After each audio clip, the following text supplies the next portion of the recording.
Okay, here I am in a Nissan Leaf 2011 used one. It's got very low mileage on it. Here's how you start it.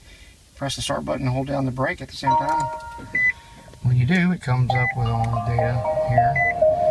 I've got 75 miles to go on the battery, and so there you go. It's got 11 bars of capacity on the battery and 75 miles on the charge. That is dependent upon your driving style and how fast and how much gas, acceleration you use. So just to actually drive this thing, you pull it down into drive here, like that. And actually there's no noise except the air, and you want to minimize the air level, or maybe turn it up to a level where it's comfortable but not too, to make sure the energy doesn't draw on the battery too much. So it's pretty comfortable, and I'm fixing to head back to my home and plug this up and make the trip tonight to work. Okay, I'm down the street about 1 mile or less, and it went from 75 to 72, but that's the gasometer, so we'll just have to see how it is when we get to our destination. The driving experience of this car is pretty cool. It's really quiet. I mean, it's literally just the wheels on the road you hear, and it's really interesting. And it's got a good ride to it. It feels taller than it is, and it's got great visibility, a great layout. The seats are nice. Everything's pretty nice. This is kind of the upper end model of the first year of the Leaf. So far, we're doing pretty good on miles, and about back to the house. So I'm going to plug it in with 120 and let it charge for a little bit and then go to lunch. Okay, I drove home from the dealer, and we have 60 miles on the gasometer and 1, 2, 3, 4, 5, 6, 9 bars. So it's about 63 miles according to some of my buddies. So we'll see how it goes. This is the first leg, and then to work tonight. Okay, here's the Leaf. What might be its new home. We'll see. Sharp little colors, silver, and this one is a 2011.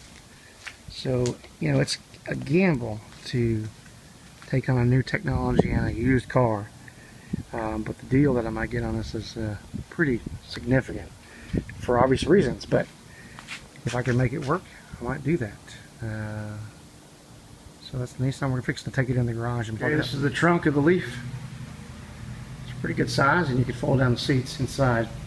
So it's got a pretty good bit of a space you can carry stuff in, which is important for me, like for acoustic gigs or whatever. This is it in the garage, and I'm fixing to plug it in. Give it a little juice while it's sitting. The front opens up like that. You have a little cap here, and the charger, it's running down the wall down here, plugged into the wall. It's pretty good cord, pretty good length, and pull the top off that, and then slide it in like this, and boom, we're rocking.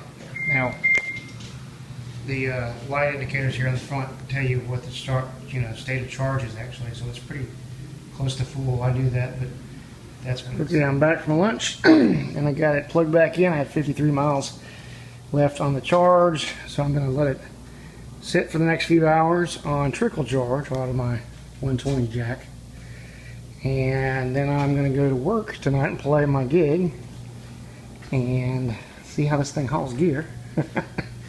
Very carefully, I won't scratch it, I promise. And then drive it home. And I think I'm going to be able to trickle charge at work, which I'll have to figure that out when I get there. But if that works out, then I probably won't have any problem getting here and there and back with the old Leaf, and that would be wonderful. So here I am on the way to work, going 50 miles an hour in the Leaf, about to get on the interstate, which is really the test. Right now I've got 68 miles on the meter. It charged to 73 on the trickle charger I was in the house probably 3 to 4 hours, which is pretty good actually. I'm surprised by that. So I'm thinking good things. Hopefully, this thing gets going fast though, and you get in this traffic. That's when it really works the mileage over. So here we go. About to hit 65 and let it rip. Let's see what we got.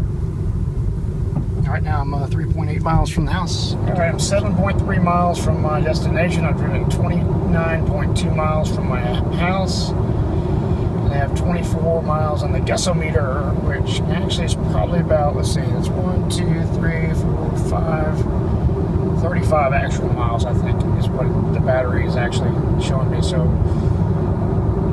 probably looking at 60 miles at 66 miles an hour with some air on in the vehicle. And that's, you know, that's okay. I don't know if it's good enough to make this, well, obviously I can make this drive, but it'll depend on whether or not I can get, you know, free electricity from where I'm playing tonight. If not, I have to go spend some time over at Nissan and plug into the fast charge over there, which will be kind of boring, but it's an experiment. So anyway, make sure we get there. It's only another 5 or 6 miles to go, and we'll see where we're at then. Last time I drove it at 70 miles an hour, but I drove it from Nissan, and I drove at 70 miles an hour downtown and got over to Nissan and had 18 miles left. I expect I'll have, you know, maybe the same or less when I get over to Hoppers, because it came 2 miles. Came another 10 miles. 14 onto Research Park. From my house, 36.4 miles. The guessometer said 73 miles when I left, and there's 17 now. I drove an average of 66 miles an hour on the interstate the whole way. Actually, I put it on cruise control and did it. I used the air a little bit, so now it's set at 79 Fahrenheit with a little bit of fan on the first bar. And so I guess I need to find out from Leaf drivers if that's typical and for that mileage.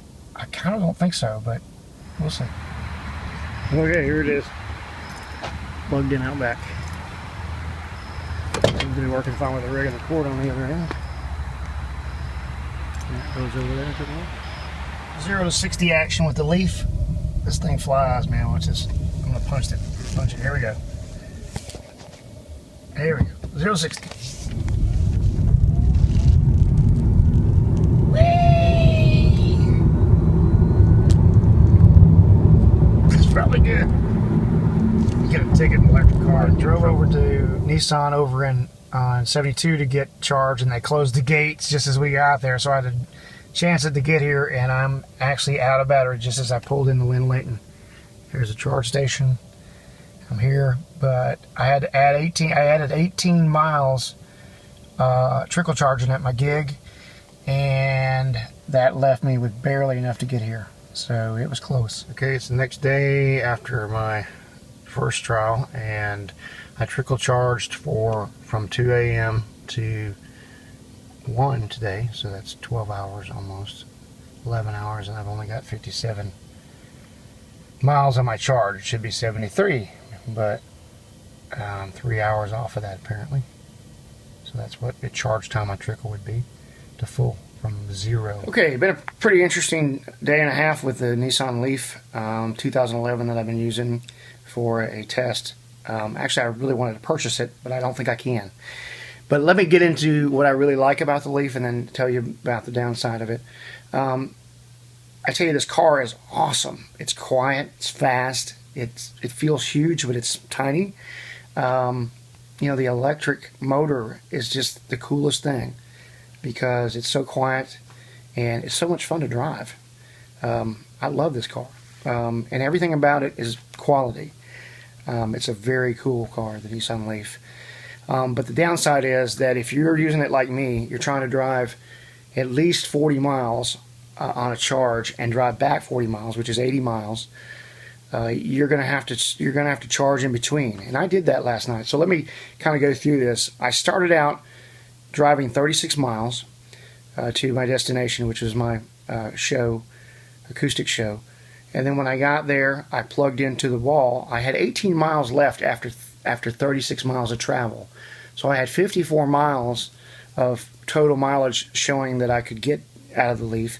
Yet I had 73 on the meter when I left, So you can see there's some variance there between what it predicts and what it can actually get. And that has to do with driving style and battery capacitance of the vehicle. And being 3 years old, it's lost some of its battery capacitance, just 1 bar of the 12 bars that it shows you in battery capacitance. And that brings me to this battery capacitance tool that I found online, where they actually put together how much you should lose over time of the battery. And my vehicle that I'm testing has 23,000 miles on it, and the best scenarios that match up on this tool are these two right here. And you can see that it predicts 49 to 61 miles, or 53.2 to 66.5, and I ended up at 56. So I kind of fall in between both of these predictions, with the battery depleted to 91.07 of its total capacity. And then if you go down to 36 months, which is the line to the left there, you can see that it's 47.2 versus 58.9 and 50.6 or 63.3. So again, I fall right between those two predictions of the battery capacitance depletion. So how do I feel about that? Well, I feel like I can't drive the car enough or far enough to really make it viable for me. So what's it going to take? It's going to take a car, electric car, fully electric, at least 200 miles for me to drive it. And the reason is that if there's that much tolerance in what it says to what it delivers in the end, then I need to have a lot of built-in mileage to cover that. So worst case scenario, I need to drive about 150 miles. So I at least need 200 miles to cover me for the variance of driving style and capacitance lost. So right now, there's just no way the Leaf all electric is going to be the vehicle for me. It's probably going to be the Chevy Volt if I get any electric vehicle at all at this point. The Chevy Volt's still an option to me, and I'm going to check that out some more. But, I just can't do the Leaf right now with the battery technology like it is. Like I said, though, great car, wonderful to drive, one of the best cars I've ever driven, actually. And it's really a shame that I can't get the miles that I need to make it worthwhile. But it's coming along. Technology's coming along. Nissan will, develop as fast as they can, obviously. And I'll look at the Leaf again later when it gets closer to the mileage that I need for it to deliver. And they come up with better charging schemes, maybe some other technologies that will help enable somebody to be totally electric, but at the same time not get stuck out in the cold like I did last night. The worst part of the trip was, and this is kind of a funny story, but I trickle charged while I was playing my show for 4 hours. And during that 4 hours, I realized that I could get 4 miles per hour of trickle charge. So I was back up to, or roughly 4. So I was back up to almost 36 miles by the time I was ready to leave, which would get me home if it would make the full 36. But I knew it wouldn't. There's not enough tolerance. So I went over to the other Nissan dealer, which was only 2 miles away, and was going to plug into their 220 charge, quick charge chargers. And their custodial workers said they were closing the gates and I had to leave. Granted, it was midnight, but it's kind of stupid to, sell cars that you can't get fuel or charge for them 24 hours a day, at least at the dealer. I knew that in Decatur I could, so I drove to Decatur 36 miles with 36 miles of, or right around 36 miles of, 25 miles to Decatur, give or take a couple miles, with 36 miles of predicted range. What happened was that 10-mile buffer barely got me there. In fact, I drove into the parking lot with 1 mile left, and then I had to sit for an hour and a half at the dealership, plugged into the wall, to get another 12 to 14 miles to get to the house. So, and my phone died at the same time, so my wife thought something was really going wrong and ended up driving down to the dealership to check on me, and she was pissed because it was 2 a.m. by that point. So it was a pretty eventful night. So that's what can happen if you try to drive too far in an electric car. Love it. Love the technology. Love the car. But it's just, for me, not ready for my travels. So there you go. Nissan Leaf 2011 model review. I hope it helps you, look at electric cars regardless of the fact that this particular situation didn't work out for me. Rock on.